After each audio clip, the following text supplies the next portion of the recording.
I thought I'd start us off with an update about the demons. I can officially say that I handled them, and I think I handled it like a man. It's still alive. No, I don't want to touch it. Look at it. You called me a liar. You grab it. Look. Sort of.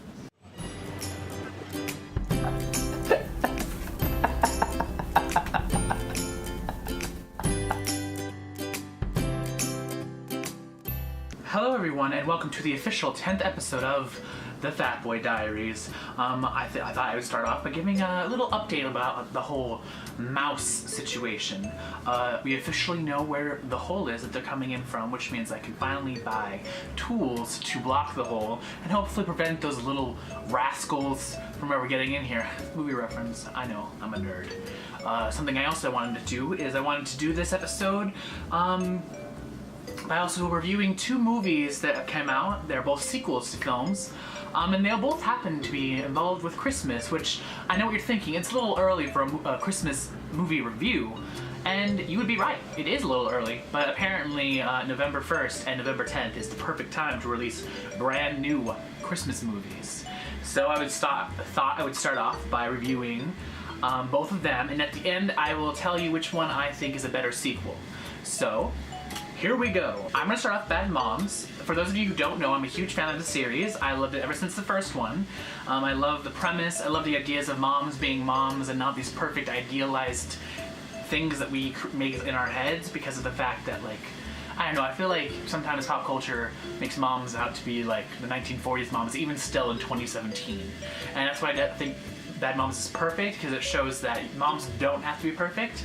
All it requires is being there for your kids, and you'll be a perfect mom in their eyes. So this movie takes place within 9 months of the first film, Bad Moms. It has to do with Amy, Kiki, and Carla. It's around the season's time, and guess who to show up?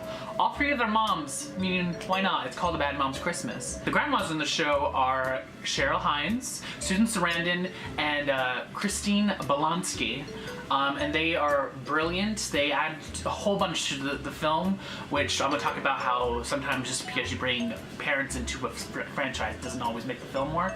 But I'll do that at the end when I compare both films. I honestly believe the relationship between Kristen Bell and Cheryl Hines, as well as Susan Sarandon and Kathryn Hahn, as well as Mila Kunis and Christine Balanski. But what I love is that even though they have this segment in the show, if you watch the movie, it goes through the week leading up to Christmas. It takes place within a week. What I think it does brilliantly is the fact that Christmas is just the backdrop to the story of the film. I don't like new movies who make something about Christmas and they exist on pre-existing formulas of Christmas films. This movie does a great job of being a Bad Moms sequel, as well as involving the holidays in it. What I mean by that is we are still familiar with Amy, who is played by Mila Kunis. We're still familiar with her life and how she's struggling because at the end of the last film she got divorced from her husband, and this is literally the Christmas right after she gets divorced.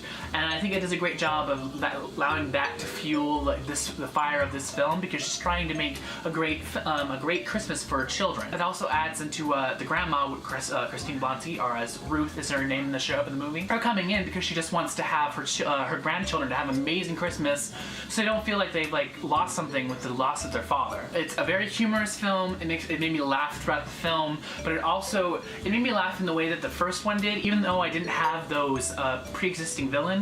Like Jada Pinkett Smith was a villain in Bad Moms, so was, I don't know her name, but she was one of the writers in Bridesmaids, was also a villain, but she was more of a sidekick to the main villain, which was Christina Applegate.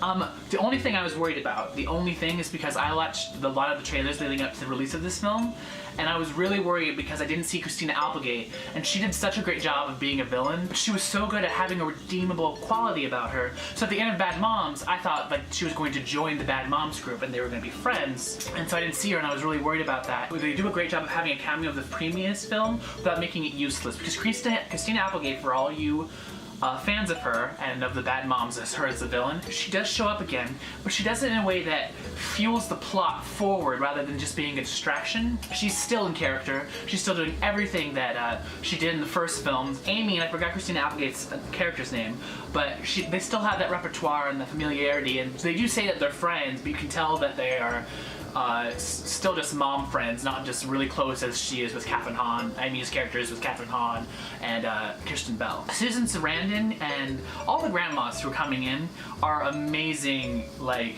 you believe their chemistry with the children right off the bat. Susan Sarandon is Kathryn Hahn's mother, and she's kind of like a renegade, which explains Carla's character. I mean, like, she's very wild and crazy, and she's like very much a party girl while also being very like warm and compassionate at the same time. And then Cheryl Hines and Kristen Bell are, to me, the best mom group in this film, even though the film doesn't really revolve like primarily on them. It's mostly Amy and Ruth who revolve this film. Cheryl Hines does an amazing job of being Kristen Bell's mother. I believe their chemistry, I believe all the kookiness and craziness that Cheryl Hines brought to the role of Sandy, that's her name in the film.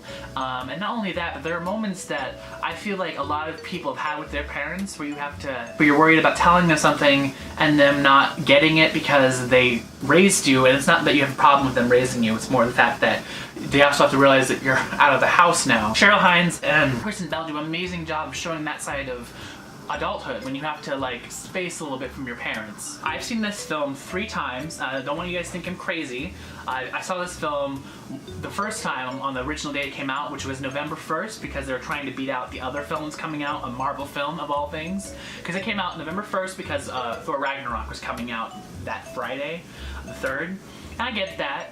And I didn't mind that, but they didn't advertise it as coming out on the 1st, and that kind of bothered me because I was literally like, ooh, when can I watch A Bad Mom's Christmas? And then I was like, the 3rd, and then I was like, oh crap, it comes out tomorrow. I gotta get my ticket, gotta go to it, I have to honor this, because Bad Moms is a really special place in my heart because of the fact that it was the last film I saw with my father before he died, and I watched it a lot. I watched it a lot with him in theaters, and seeing these characters come back in a respectable way that also like had an original story that just like made you care about them even more than you did in the last film. It really appreciated that because it felt like not only was my father there when I was watching it, but it was also like with us together, this film would have been even greater, and I just really connected on that level with it. So I'm going to review Daddy's Home 2. I just came back from watching Daddy's Home 2. I'm gonna start off with what I liked about this film. And what I liked about the film is that in the trailers you see a lot of story, but what I like even more is that they chose to have a story that was just consistent in the trailer. And even though those moments happened in the movie, they weren't just an exact rip-off of the trailer. And I thought that was brilliant. It added a lot of like chemistry because I didn't feel like I'd watched something before. I think that Will Ferrell and Mark Wahlberg are an amazing duo. I love them in The Other Guys. I love them in the original Daddy's Home. Okay, so this one also brings in the grandfathers because it's Dad's movie, and it has Mel Gibson comes in with John Lithgow. He, if you didn't know, he played the original voice of Farquaad. And he's a really great actor. Like, I didn't have a problem with the acting of the film at all. I had a problem more of the structure of, again, a holiday movie, because that's what I felt like I was watching. I love the holidays, but I love movies that are about the holidays, but they still have their own plot. And it felt like they were more relying on like pre-existing holiday themes. Because even in the trailer, they have the nativity scene, which is great. I loved it. I thought that was one of the most brilliant parts of the film. I thought it was I thought they were great in the film. They both bring like a stylized humor. John Lithgow does a great job of having chemistry with Will Ferrell, and I think they're great. It's a believable father-son duo. And what I liked about John Lithgow is the fact that he actually had a plot line throughout the story. He actually like drove the story forward in a way because of something that he's dealing with, and I really appreciated it. I think it's awesome. Mark Wahlberg is a badass kind of guy, so him having Mel Gibson as a father is brilliant.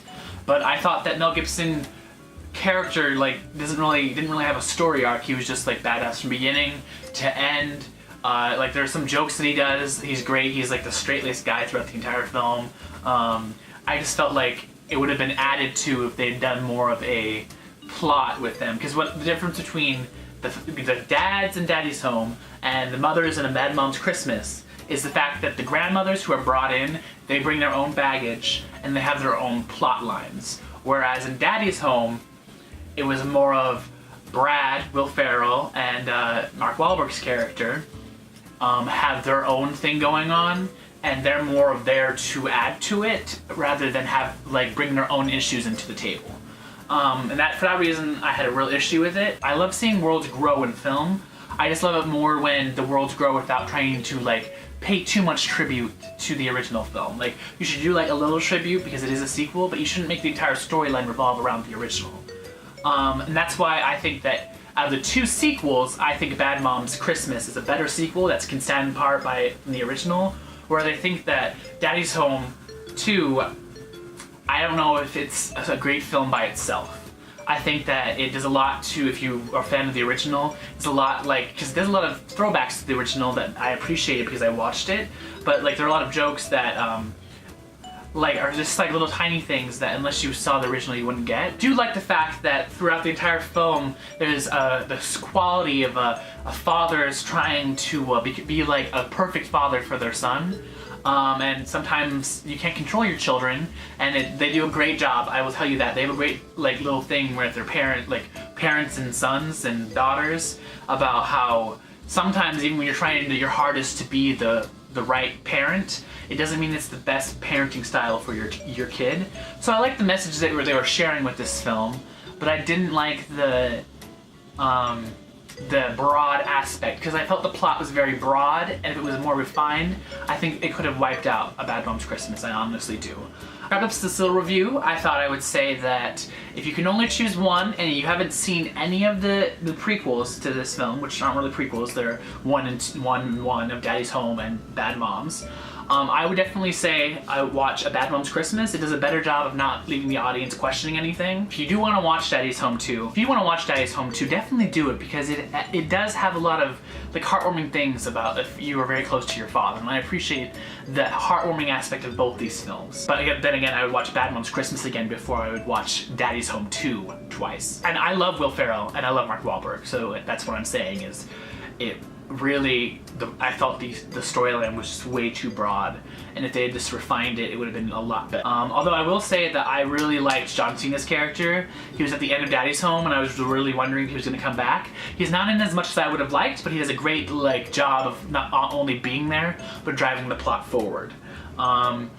So I think that's it for this episode. Thank you all for watching and enjoying my long review of two films that are great, and you should definitely check them out if you wish. I will definitely give you more updates on my little mouse situation. And to leave that, I will part with another clip of my embarrassing moment of shame. Throw it away! Please! No, stop! I have a huge problem with mice, stop. Thanks for watching. If you liked my video, you should subscribe. If you didn't, you should subscribe anyways, because it's free. Why the hell not? You know, you can see me acting like an idiot, you know. Why wouldn't that be fun? I mean, it can only go uphill from here, am I right? Thanks for watching.